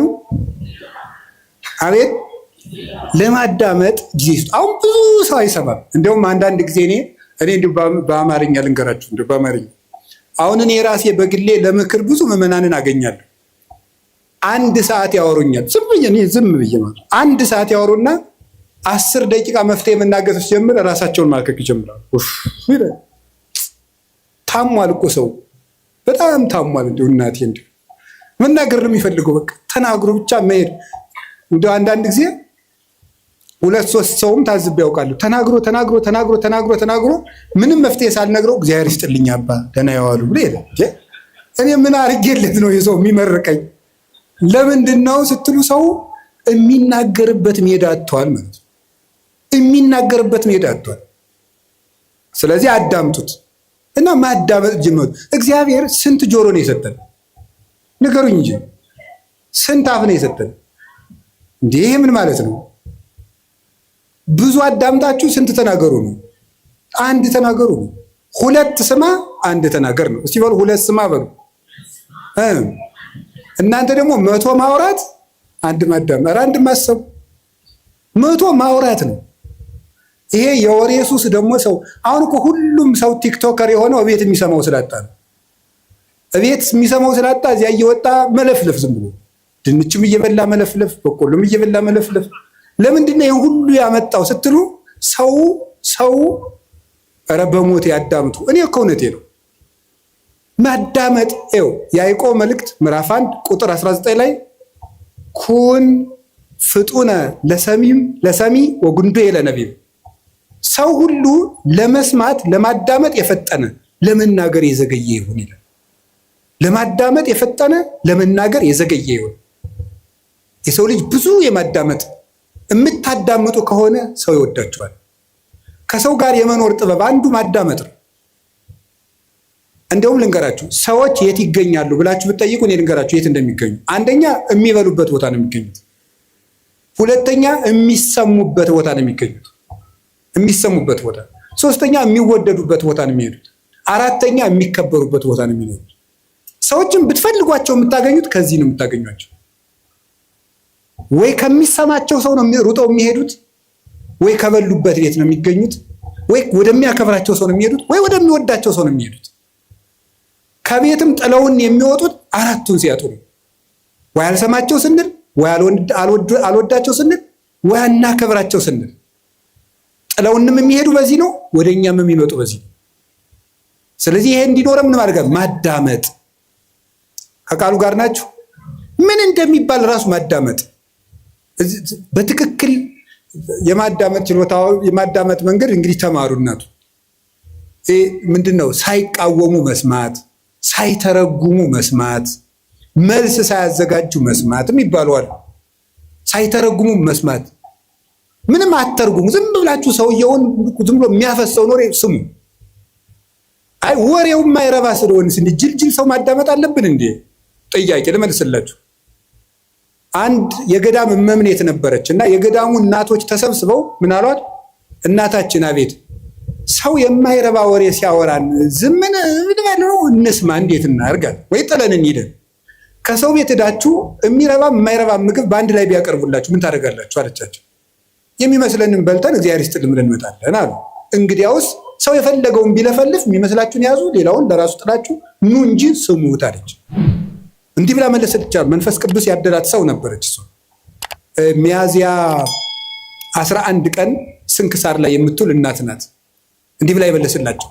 ስለዚህ የእግዚአብሔር ቤተሰቦች ሰው የፈለገውን ያህል ያውራ፣ ስሙት፣ ዝም ብላችሁ አዳምጡት። ብዙ ጥበብ ሰሎሞን በመናገር ብዛት ኃጢአት ሳይኖር አይቀርም ይላል። በመናገራችን እንጂ በመስማታችን ተጉርተን አናውቅም። እግዚአብሔርን መስማት፣ የሚነገረውን ነገር መስማት፣ የሚባለውን ነገር መስማት፣ ሁሉን ነገር አስተውላችሁ መስማት ይገባል። የማዳመጥ እድል እንዲኖረን ለሚሰማ እግዚአብሔር የሚሰማዋል። ለዚህ ነበረ የጌዴዎን ልጅ ቆሞ ስምዑኒ ሰብአ እስራኤል ወእግዚአብሔር ይስማዕክሙ፣ የእስራኤል ወገኖች ወይ ስሙኝና እናንተንም እግዚአብሔር ይስማችኋል። ሰውን የሚሰማ ሰው እግዚአብሔርም እሱን ይሰማዋል። ጊዜ ለማዳመጥ ጊዜ ለምን አልኳችሁ? አቤት ለማዳመጥ ጊዜ ስጡ። አንድ ለመናገር ግን ቀንሱት። እኔ እውነቴን ነው፣ በዚያውም ልናገር። እኔ የካህናት ችግር በጣም ነው የሚያሳዝነኝ። ከካህናት ሄዳችሁ ስትናገሩ ወጡን ተናገሩ። በዚያውም ልንገራችሁ ብዬ ነው። አሁን ለምሳሌ ባልና ሚስት ተጣልተው ምክር ፍለጋ ከካህኑ ሲሄድ ተጣልተናል አስታርቅ ብሎ ለመናገር ከመጋባታችን በፊት የተዋወቅነው ወፍጮ ቤት ነበር ብሎ ይጀምራል። እንዴ ይሄ ሁሉ ምን ያደርጋል? እውነት እኮ ነው የምነግራችሁ እኮ። ይሄ ሁሉ የሚሰራው ስራ አለው? የለም። ባለቤቴ ጋር በዚህ ጊዜ ተዋወቅን፣ እንዲህ ብለን ተጋባን፣ ይሄ አጣላን፣ ይሄ እንዲህ ችግር ፈጠረብን፣ 5 ነጥቦች ነው ያሉኝ፣ እባክዎትን መፍትሄ ያንጡልኝ ነው የሚባለው። እንዲህ ነበረ፣ እንደዚህ ያሉ ነበር፣ አጎቷ ፓይለት ናቸው፣ ምን ያደርግልናል? አይረባም። መጥኖ መናገር፣ በደንብ ማዳመጥ ከሰው ልጅ ይጠበቅ። ክርስቲያኖች ክርክም ናቸው። የምትናገሩበትን ቦታ ሰው እንዲሰማችሁ ከፈለጋችሁ ወርቁን ልቅም አድርጋችሁ ማቅረብ መልመድ፣ እንደገና ደግሞ ሁሉን ማዳመጥ መልመድ። እግዚአብሔር ለማዳመጥ ጊዜ እንዲኖረን ይርዳን። ብዙ ሰው በጣም ችኩል ነው። በእውነቱ ብዙ ሰው በጣም ችኩል ነው፣ አያዳምጥም። ዝም ብሎ ወግዞ ነው የሚሮጥ። አሁን እዚህ ላይ አንድ ጊዜ ስልጠና ሲሰጥ ምን እንዳለ እንገራችሁ። ስልጠና እየሰጠን ወሬ እንዴት እንደሚዛባ ለማንገር የመጀመሪያው ቦታ ላይ ለተቀመጠው ሰውዬ አርዮስን የረታው የእስክንድሪያው ሊቅ ቅዱስ አትናቴዎስ ይባላል ብለን በጆሮ ነገር ነው። በል እንግዲህ አንተም በጆሮ ነገር ብለን በጆሮ ሲባል የመጨረሻው ሰው እወድሃለሁ የሚል ወሬ መጣ። ለምንድን ነው ሲባል በትክክል አያዳምጥም ማለት ነው። ወይ ወሬ ሰባሪ አለ፣ ወይ ወሬ ሰራቂ አለ፣ ወይ ደግሞ ወሬ የማያዳምጥ አለ ማለት ነው። እና በትክክል ማዳመጥ፣ በትክክል የሚባለውን ነገር ብዙ ሰዎች ከቤተ ክርስቲያን የሚወጡበት ምክንያት በትክክል አያዳምጡ፣ ልብ ሰጥተው አያዳምጡ። ይሄንን ነገራችሁ እና የሰውን ወሬ ደግሞ አለመተርጎም፣ አለማጣመም፣ አለመሰንጠቅ፣ ሌላ ትርጓሜ አለመስጠት፣ ከትናንት ጋር አለማያያዝ፣ ከነገ ጋር አለማያያዝ፣ አሁንን መስማት ማዳመጥ መልመድ አለብን። ጊዜ ለማዳመጥ እስኪ በሉ 3 ነጥቦች ነው የቀሩኝ። ጊዜ ለስራ እስኪ በሉ ጊዜ ለስራ በሉ። አቤት ጊዜ ለምን? አሁን የኛ ሀገር ሰው ደግ ነው፣ የኢትዮጵያ ሰው በዚያው ደግሞ ቂመኛ ነው። በጣም ቂመኛና ወግ ሰንጣቂ ነው። ከምንድን ነው የመጣ ብዬ እንደው ዝም ብሎ ሲገርመኝ ዝም ብዬ ቁጭ ብዬ ሳስበው ነው። ጥናት አላረኩበትም፣ ባለሙያም አይደለሁም። ሳስበው ከስራ ፈትነት ነው የሚመጣው። ይህ ወሬ ሰንጣቂነታችን የሚመጣው ቁጭ ብለን እንደዚህ ያለኝ እንደዚህ ለማለት ፈልገው በቀደም እንደዚህ ያለ ለካ እንዲህ ማለቱ ነበር የምንልበት ዋና ምክንያት ስራ ፈት ስለሆነ፣ ወሬ ስንቀምር የምንውለው የስራ ቀምር ስለሌለን። ስለዚህ መስራት መልመድ አለብን ነው። እንዳንሰራ አገሪቱ የስራ እድል የላትም። የእናንተ ጥያቄ ወንድሜ፣ አንተ አልገባህም። ካባን ለብሰህ ለፍልፈህ ትሮጣለህ። እኛ ስራ አጥተን ያለ ነው አይደል? ነው መልሱ ነው። እኔም ደግሞ መልሳለሁ። ሌላው ቢቀር አታነቡም ወይ? እማታነቡሽ ስራ የለም፣ አልተቀጠራችሁም፣ ንግዱም ሙቷል አላችሁ። ምንም ማለት ለምን አታነቡ? አንድ ሊቀ ጳጳስ አንዱን ሰው አገኙትና ልጄ ለምንድን ነው የማትማር አሉት። አይ ምን እየበላው ልማር አላቸው። ስትደነቁር ምን እየበላህ ደነቆርክ አሉ። እንዲሁ እኮ ይገርማል እኮ። ለምን አታነቡ? ቁጭ ብላችሁ ዝም ብሎ ወሬ ስትጠቀጥቁ ከምትሉ ቁጭ ብላችሁ እስኪ አንብቡ። እውነቴን እኮ ነው የምነግራችሁ። ተግባር እኮ የሐሳብ ልጅ ነው። ሐሳብ ደግሞ የሚገኘው ይኸውላችሁ፣ እንጨት ሳትሰበስቡ እሳት ማንደድ ትችላላችሁ? ይቻላል? አይቻልም። ሐሳብ ሳይኖርህ ተግባር የት ታመጣለህ? እቅድ የት ታመጣለህ? ስራ የት ታመጣለህ? ከሰው ጋር የመኖር ስልት የት ታመጣለህ? ተግባቦት እንዴ! ልንገራችሁ፣ እኔ ባለፈው አንድ ቦታ ሄጄ ውጭ ሀገር ሄጄ አንድ ቦታ ለጉባኤ ነው የሄድኩት። ዱባይ ስደርስ ኤርፖርቱን አላውቀውም። ያው ኤርፖርቱን አላውቀውም እና ሰዎቹ ዊልቸር ቡክ አድርገውልኝ ነበር። ያው እንደ ዕቃ እየገፉ አቅጣጫ እንዲያሳዩኝ ማለት ነው። እና እዛ ሲሄድ ዝም ብዬ ብዙ እንግሊዘኛ አልችልም፣ ጉድ አፍተርኑን ምናምን እችላለሁ። እና እዛ ዱባይ ኤርፖርት ውስጥ ያገኘሁትን ሰውዬ በጣም ነው የማመሰግን፣ ረዳኸኝ እንደዚህ እንደዚህ። እና እኔ ብዙ ጊዜ አቅጣጫ የማወቅ ችግር አለብኝ አልኩት። እንዲያው ሳስበው ግን ኋላ ጉራ ነው እንዲህ አልኩት። አቅጣጫ የማወቅ ችግር አለብኝ ስለው ምን አለኝ? አይ መግባባት ከቻልክ ችግር የለውም ማለት እና በህሊኔ ይዤው ቀርቼ ነው። መግባባት ከቻልክ አቅጣጫ አይጠፋም ብሎኝ ነው። እስኪ በሉት ይሄን ቃል መግባባት ከቻልክ አቅጣጫ አይጠፋም ነው። ስለዚህ መግባባት ከቻላችሁ የኑሮ አቅጣጫ አይጠፋም። እንዳትግባቡ ግን አትማሩ። ዝም ብለን ንግግራችሁ ወልዳፋ ምናምን እንዲህ ትትና እኮ ያስፈልገዋል። አነጋገር ካነጋገር ይፈረዳል፣ ካያያዝ ይቀደዳል። ከሰው ጋር እኮ ተግባብተን ለመኖር ራሱ መማር አለብን፣ ማንበብ አለብን። ጊዜ ለስራ እግዚአብሔር 6 ቀን ሰራ፣ 1 ቀን አረፈ። እስኪ በሉ እግዚአብሔር በሉ እስኪ ስንት ቀን አረፈ? ያችም እሱ አርፎ ሳይሆን ለእኛ ብዙ ሰርታችሁ ጥቂት ረፉ ለማለት ነው። መንፈሳዊ ፍቻ አለው። 6 ቀን የተባሉ 6ቱን ቃላተ ወንጌል ፈጽማችሁ 7ኛው መንግስተ ሰማያት ፍጹም ተወርሳላችሁ። አንድም 6000 ዘመን ሲፈጸም ፍጹም እረፍት ክርስቶስ ይመጣል ነው ሐሳቡ። ግን በቁሙ ግን ስራ መስራት አለባችሁ። ጊዜ ለስራ በሉ። የተቀጠርኩበት ካምፓኒ የለም ካላችሁኝ ማንበብም ስራ ነው። ማንበብ ስራ ነው። ማሰብም ስራ ነው። መራመድም ስራ ነው። እንዴ መጽሐፈ መነኮሳት እኮ ይላል እየሰገድክ ራሱ ዝሙት ካልጠፋልህ ተንቀሳቀስ ይላል። ተንቀሳቀስ፣ ቁጭ አትበል ከቤት ይላል። ተራመድ ብሎ ይነገራል። መራመድ፣ ስራ መስራት፣ መንቀሳቀስ። እንደ በቃ ካቃታችሁ ደግሞ ሩጡ ራሱ። እንዴ እውነቴን እኮ ነው የምነግራችሁ። ብቻ ገደል እንዳገቡ ናችሁ። ሩጡ፣ ብትሮጡ ይሻላል ቁጭ ብላችሁ መከራችሁን ከምታዩ ማለት ነው። እንዲያው ይላሉ እኮ አባቶቻችን። እንደው ዘመን አድርገን ስናገረው ስራ የፈታ አይምሮ የሰይጣን ቤተ ሙከራ ነው ይባላል። ሰይጣን ኃጢአቶችን ቴስት የሚያደርግበት ስራ ፈቱ ላይ ነው እየወሰደ። እንዲያውም ከሚሰራው ሰውዬ እያፈረ የሚመጣው ሰይጣን ሁሉ ወደዚያ ሰውዬ ነው እየሰበሰበ እና የሚሰራውን ሰውዬ የሚፈትነውን ሰይጣን የስራ ፈቱ ሰይጣን እስኪ ዞር ብዬ ልምጣ ብሎ ቀስቀስ ብሎ እንደው ሲሄድ ከስራ የሚሰራው ሰውዬ ጋር የሚታገለውን ሲያገኝ ረዚያ አትልፋ የኔ ስራ ፈታለ ና እንሂድ ብሎ እንደ ድግስ ወደዚያ ዞት የሚሄድ ነው የሚመስለኝ ነው። እሺ እና የምሬንም ነግራችሁ መጽሐፈ መነኮሳት በእርግጥ ምን ይላል? ከትጉሁ ባይታዊ ጋር የሚታገለውን ሰይጣን እንቅልፋሙ ላይ የነበረው ሰይጣን ይሄድና ናይኔ ሰነፋለ ብሎ ዞት ይመጣል። እዚህ ጋር አትልፋ ይለዋል። ያኛው ሌሊት እየጸለየ ቅንድቡን ሲለው ለዚያ እኮ ነው ይውላችሁ ከሚጸልየው ሰውዬ የተሸነፈው ሰይጣን ሁሉ እናንተ ላይ ነው እየመጣ ድብትም ያደርጋችሁ ጫንም ያደርጋችሁ ማለት ነው። ስለዚህ እንደዚያ እንዳያደርጋችሁ ጊዜ ለስራ። እውነቴን ልንገራችሁ፣ የኢትዮጵያ ኦርቶዶክስ ተዋሕዶ ቤተክርስቲያን ሆና እንድትቀጥል ከሆነላችሁ ስሩ። ካልሰራን ቤተክርስቲያናችንን በተአምር ማስቀጠል አንችልም። ብድግ ብለን ዝም ብለን የኢትዮጵያ ቤተክርስቲያን አትበጠስም በፉከራ ነው አጠፋም። እነ ግሸን እያሉ እነ አክሱም እያሉ እነ ላሊበላ እያሉ እነ ደብረ ሊባኖስ እያሉ እረተው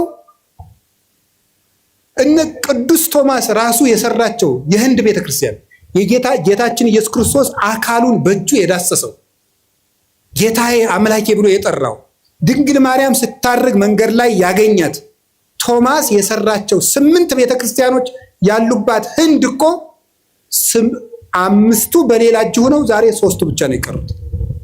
ታምር ያለው ቤተክርስቲያን ታምር ያላት ሀገር ናት ኢትዮጵያ፣ እግዚአብሔር ሀገር ናት እያሉ በመፈከር አይደለም፣ ስራ መስራት አለብን። ክርስቲያኖች ስራ በቃ ትኩርኩር ብላችሁ ሳትንቁ ስሩ። ከጠፋ አንብቡ። ማንበባችሁ ደግሞ ስራ እንዴት እንደምትሰሩ ያሳያችኋል። ጊዜ ለስራ። እስኪ ጊዜ ለስራ በሉ ንገሩኝ እንጂ እግዚአብሔር ይስጥልኝ። ሌላው ደግሞ ጊዜ ለምን ድገሙ አቤት ጊዜ ለምን? ጊዜ ለመዳን። እስቲ ጊዜ ለመዳን በሉ። ለምንድን ነው ዛሬ ጊዜ ለምን የሚለውን ርዕስ የመረጥከው ብትሉኝ፣ ዛሬ የማን ጾም ነው?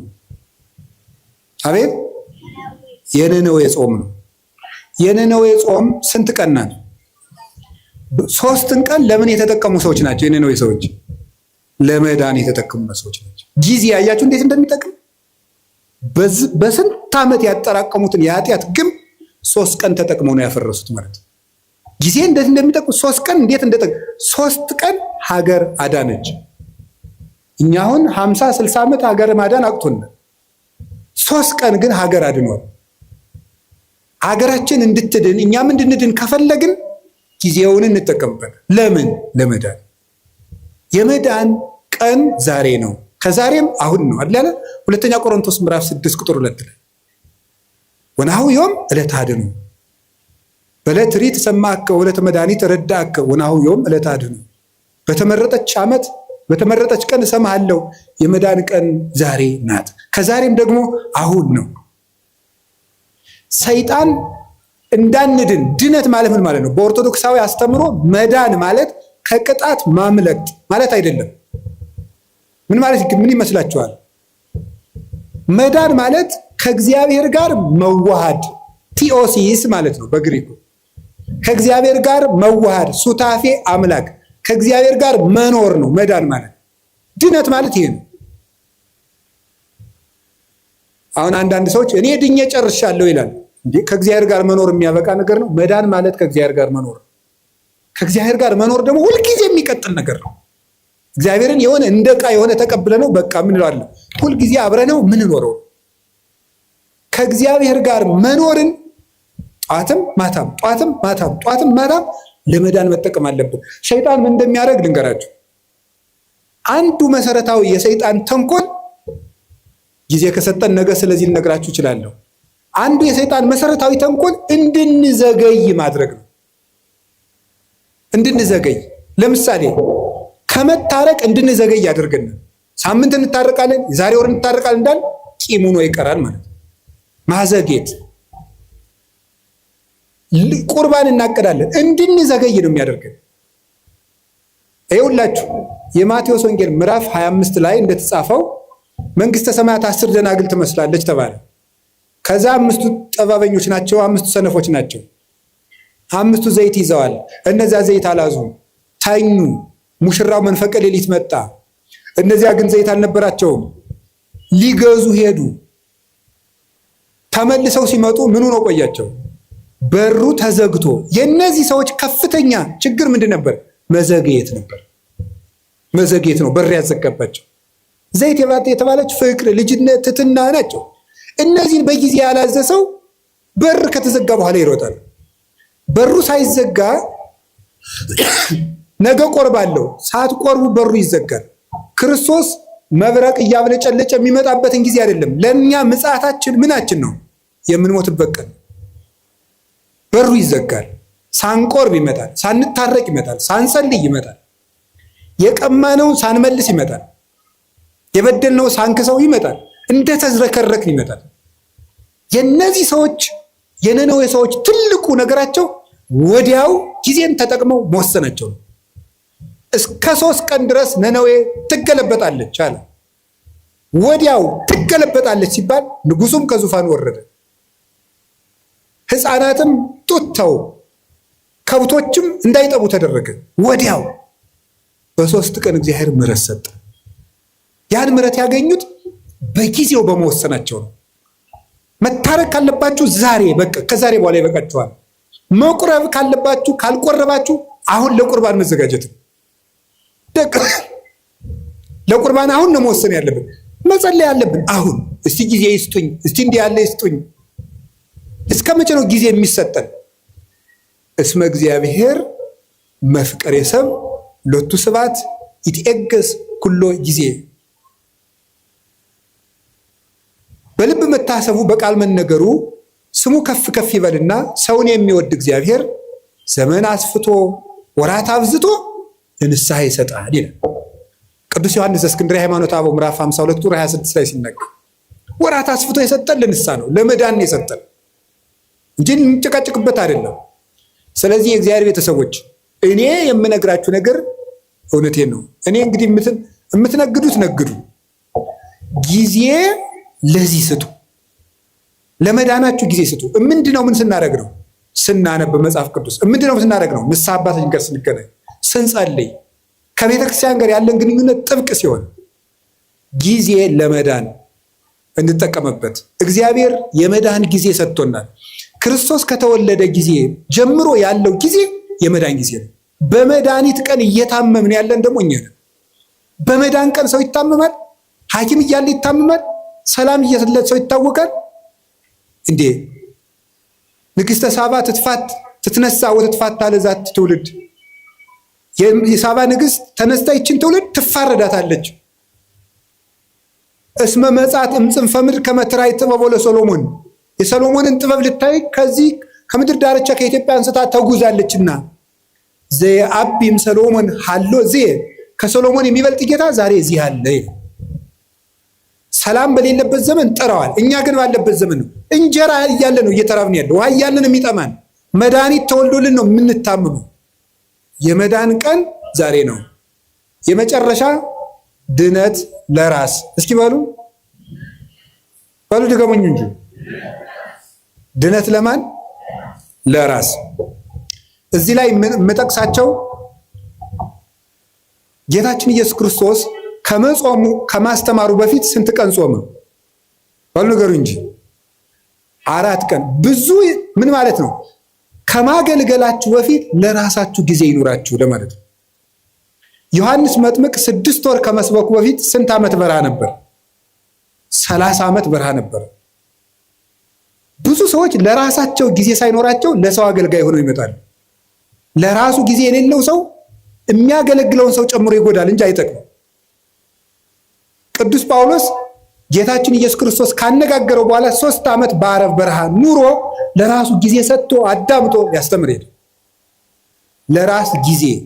ይሄ ግን ማንን ይወርድ መስል እንደውም ይላል ለሌሎች ከሰበኩ በኋላ እኔ የተጣልኩ እንዳሉ ሰውነቴን እጎስመዋለሁ ይላል። ለራሱ ጊዜ ነበረው።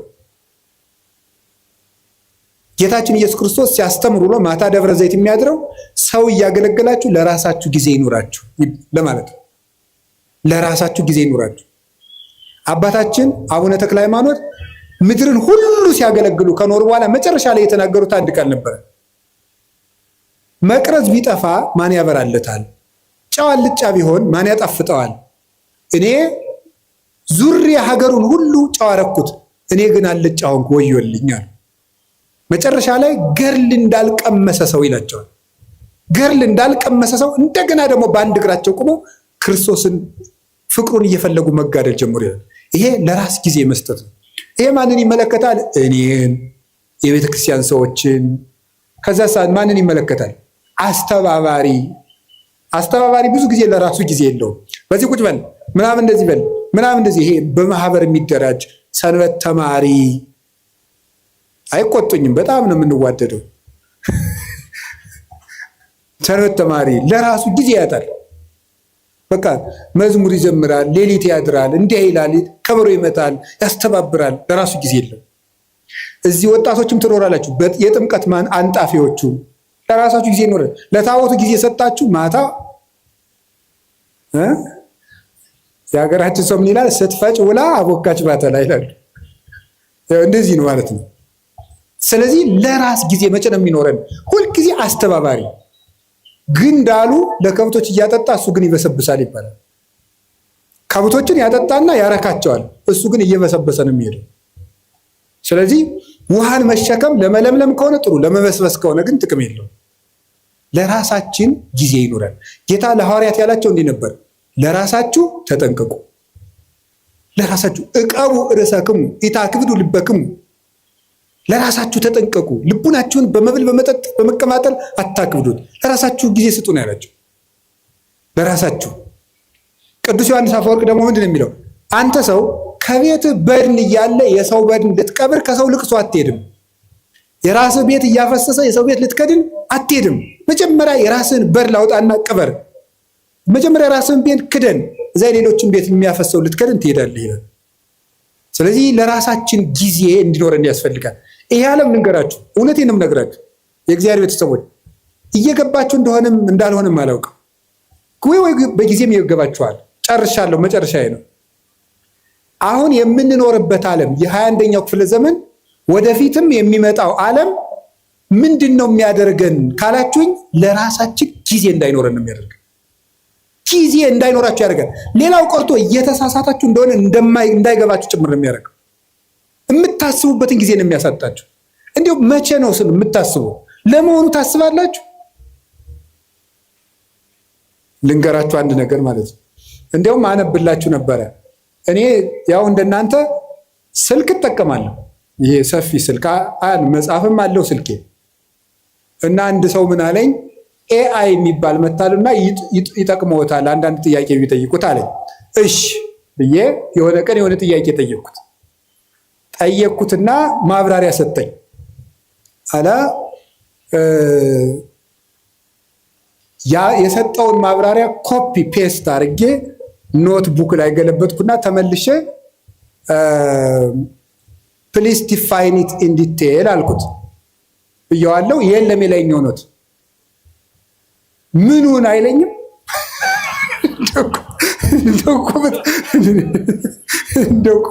በጣም ነገረምኝ ማለት ነው። እውነቴን ነው።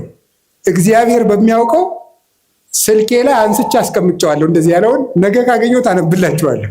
በእንግሊዘኛ ምን እንዳለኝ ምኑን ቅድም የነገርኩህን አታስታውስም እንዲህ ያልኩት እና ምን አለ ይመስላችሁ? እኔ ስሜት የለኝም፣ ሴንስ የለኝም፣ ኢሞሽን የለኝም፣ ሜሞሪ የለኝም፣ አላስታውስም፣ መረጃ አጠራቅሜ ማቅረብ ብቻ ነው ስራዬ ያለ።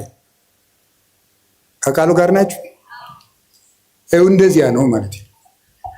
እየበተነ የማይሰበስብ ቻት ጂፒቲ ነው ያቀርባል። እሱ ግን ያን መልሶ አያስታውሰውም።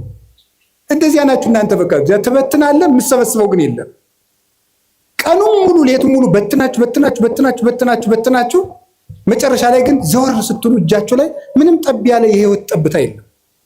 ስለዚህ የእግዚአብሔር ቤተሰቦች ታውት ሁሉንም ነገር ይሄን ያለውን ነገር ሁሉ ተጠቅሙና አሁን በኢንተርኔት የመጡትን ፕላትፎርሞች ሁሉ ከቻላችሁ ለድነት ተጠቀሟቸው፣ ካቃታችሁ ደግሞ ተዋቸው።